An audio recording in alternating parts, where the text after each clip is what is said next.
Bonjour à toutes et à tous. Donc aujourd'hui, on va continuer avec toujours le rappel et on va enchaîner avec une autre question. Qu'est-ce que une mole? Donc, ce que vous devez tenir, c'est que une mole, c'est juste un nombre de quelque chose. Comme le nombre, par exemple, le nombre 1, le nombre 29 ou encore le nombre 1358. Et ce nombre, est égal à 6,02 10 à la puissance 23. Donc, une mole désigne un nombre d'entités, atomes, molécules ou électrons. Ce nombre, donc comme on a déjà vu, est égal à 6,02 10 à la puissance 23 et on l'appelle le nombre d'Avogadro. Donc, on a vu ce que ça veut dire une mole et la masse molaire, c'est tout simplement la masse d'une mole d'un élément.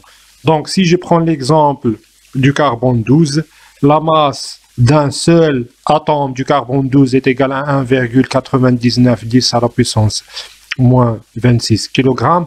Donc, si je veux savoir la masse de 6,02 10 à la puissance 23 atomes du carbone 12, je dois multiplier ce nombre, donc 6,02 10 à la puissance 23, à la masse du carbone 12 qui est 1,99 10 moins 26, donc est égal à 0,012 kg, est égal à 12 grammes.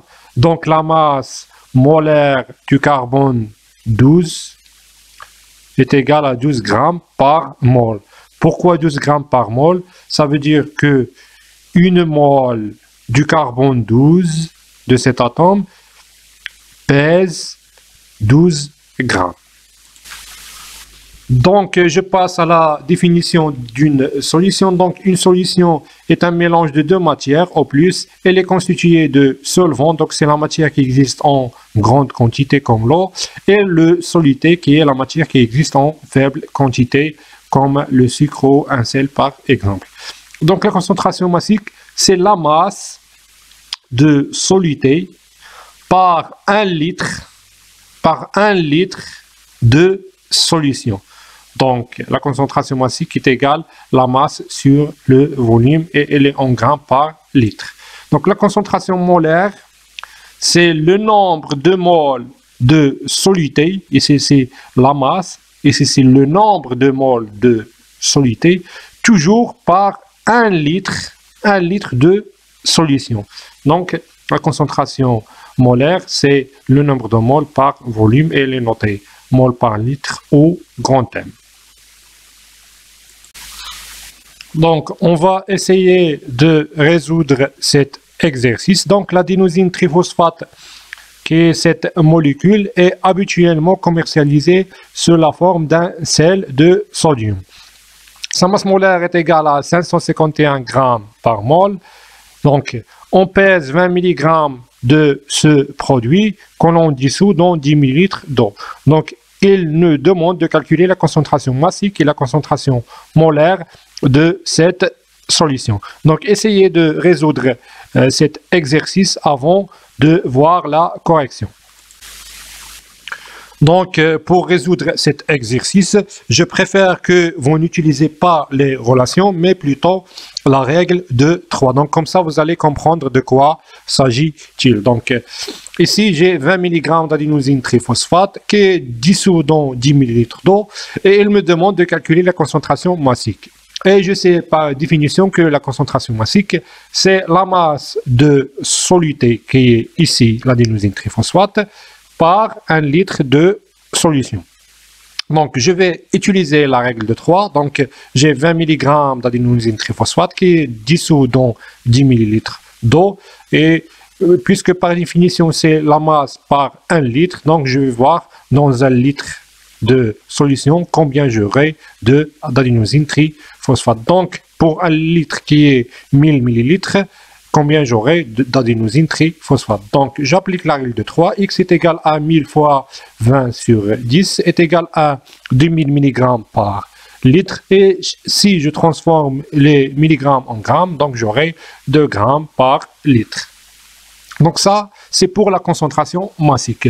Pour la concentration molaire, je sais par définition que est égal à le nombre de moles par 1 litre de solution. Donc ici, j'ai la masse molaire d'adénosine triphosphate qui est égale à 551. Ça veut dire que une mole d'adénosine triphosphate pèse 551 grammes. Donc moi, j'ai que 2 grammes. Donc pour 2 grammes, donc 2 fois 1 sur 551, donc Y est égal à 2 fois 1 sur 551 est égal à 0,036 mol par litre. Donc, comme on a déjà vu, on peut remplacer le mol par litre par grand M, qui est égal à 3,6 millimol par litre. Notez, petit m, grand M. Maintenant, on va voir ce que ça veut dire la fraction molaire et la fraction massique.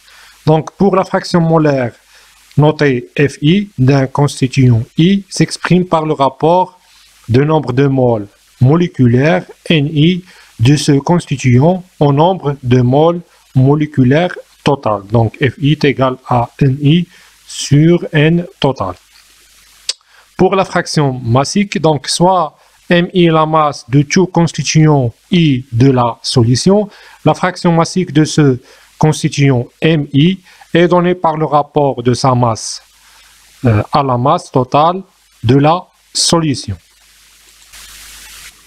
Donc, pour essayer de comprendre tout ça, on va essayer de résoudre cet exercice. Donc, on dissout 15 g d'acide éthanoïque, CH3COH, et 11 g d'acide chlorhydrique, HCl, dans 1 litre d'eau. Donc, il nous demande de calculer la fraction et le pourcentage massique de l'acide éthanoïque et de l'acide chlorhydrique, et la fraction molaire de l'acide éthanoïque et d'HCl exprimée en pourcentage.